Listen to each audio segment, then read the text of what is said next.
Bonjour à tous. Dans le tutoriel d'aujourd'hui, je vais vous montrer 3 manières de peindre une fleur de magnolia à l'aquarelle. Comme matériel, je vais utiliser du rose flamant rose, du violet de cobalt clair et de la sépia, un pinceau rond à pointe fine, celui-ci est une taille 8, et bien sûr une palette et de l'eau. Je vais m'inspirer de cette fleur de magnolia que ma voisine a eu la gentillesse de me donner. Et comme toujours, je ne vais pas dessiner sur mon papier avant de peindre, mais vous pouvez voir que j'ai préparé ici un petit guide. On va commencer avec le flamant rose bien dilué et on va tout d'abord peindre un losange. Juste le contour d'un losange et directement nous allons le remplir. Tout simplement. On peut mettre peut-être même un rose un peu plus foncé. Hop, ça se verra mieux. En plus sur la vidéo. Tout simplement un losange. Et on va continuer à faire comme ça. La même forme, donc en partant du bas. Le contour d'un losange comme ceci. Et ensuite je vais remplir, mais je vais laisser un petit peu de blanc entre ce pétale-ci et le pétale que j'ai peint auparavant. Ça permettra qu'il soit bien séparé.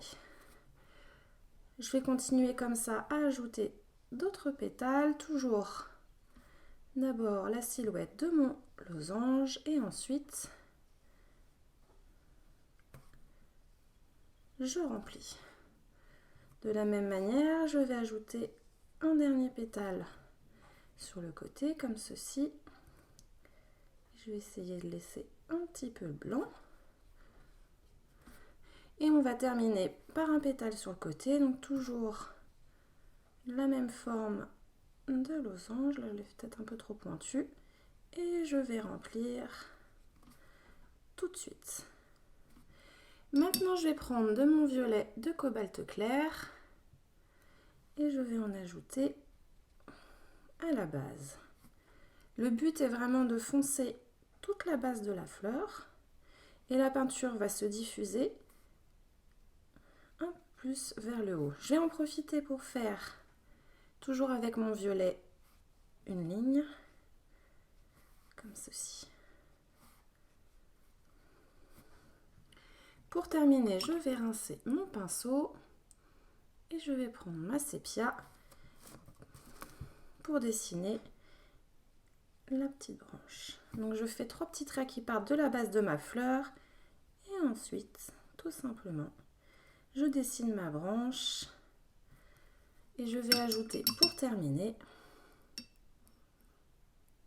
un bouton, tout simplement en faisant un coup de pinceau. Nous allons maintenant essayer une deuxième manière qui cette fois-ci se fera en 2 temps. Je vais commencer toujours avec mon flamant rose. Ça va être à peu près le même principe, vous allez voir au début, ça va vous permettre de revoir. Donc on commence de la même manière par dessiner l'extérieur d'un losange et ensuite le remplir. Cette fois-ci j'ai pris un rose peut-être un peu trop foncé, donc je vais utiliser un peu d'eau pour le diluer. Et maintenant je vais partir toujours avec mon eau comme tout à l'heure. Je continue à rajouter des losanges, je laisse bien un petit peu de blanc entre les pétales. Ceci, je continue toujours avec mon eau. Donc il y a encore légèrement du rose sur mon pinceau. Le but c'est d'avoir un rose très très pâle. Je fais mon losange et je remplis. Je vais tout de suite faire le losange qui est ici. Je laisse un petit peu de blanc et je remplis. Et un dernier sur le côté, comme ceci, avant de remplir. Je vais ajouter maintenant, comme tout à l'heure, mon cobalt clair tout en bas. Et je vais le laisser se diffuser tranquillement. On va terminer par la branche en bas. Comme tout à l'heure, je fais 3 petits traits dessous et avec la pointe de mon pinceau, je viens peindre la branche. Je vais ajouter, comme tout à l'heure, une petite branche qui dépasse et un petit bourgeon cette fois-ci pour changer. Je l'ai fait au violet cobalt.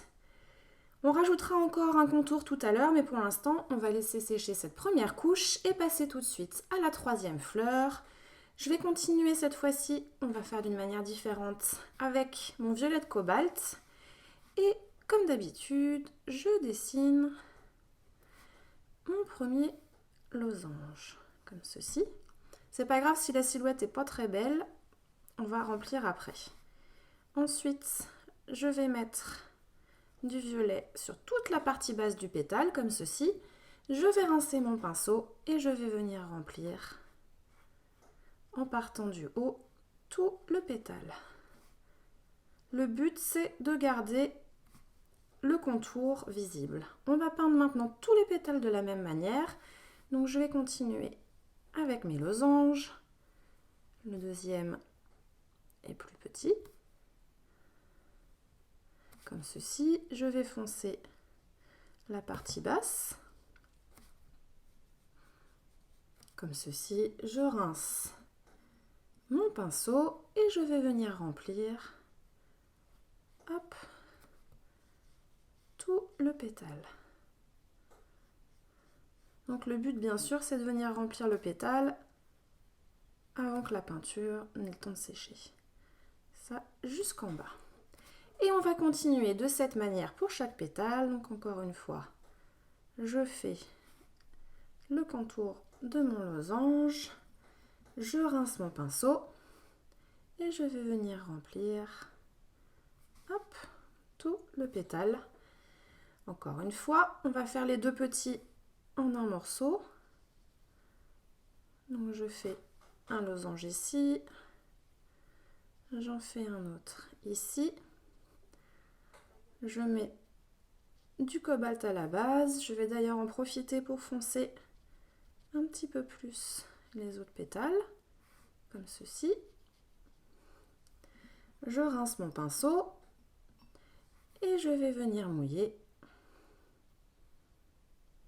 hop, mon pétale de gauche et mon pétale de droite. Là j'ai mis un petit peu trop tôt, donc je vais utiliser mon pinceau pour en retirer un petit peu, comme ceci. Et pour terminer, bien évidemment, avec ma sépia, je vais en profiter pour peindre la branche, la petite branche et le bourgeon, comme ceci. Là, je vois que mon rose a commencé à sécher. On va profiter pour rajouter un petit peu plus de violet à la base.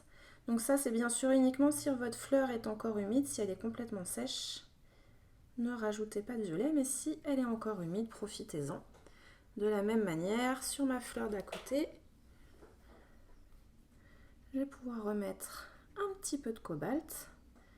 Ça va permettre d'ajouter du contraste.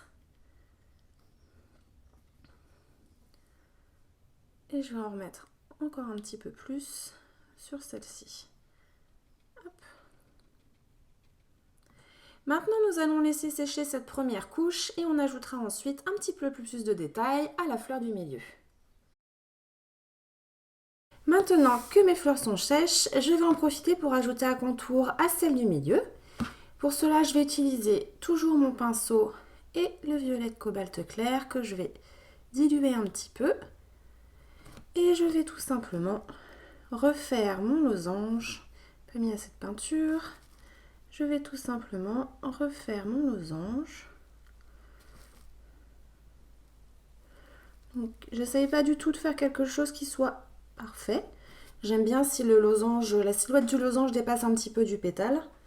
Et je vais continuer à faire la même chose pour tous mes pétales. Toujours avec la pointe de mon pinceau. Le pétale suivant.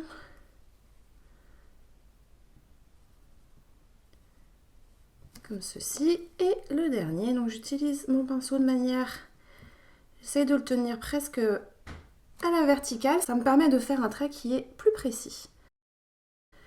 Je vais faire ici le dernier. Et voilà, ces fleurs sont maintenant terminées. À vous de voir de quelle manière vous préférez les peindre, si vous préférez commencer d'abord par le plus clair et ajouter ensuite le foncé, ou à l'inverse, commencer d'abord par le foncé et ensuite ajouter le clair, ou si vous préférez mettre un contour à la fin. J'espère que ce tutoriel vous a plu.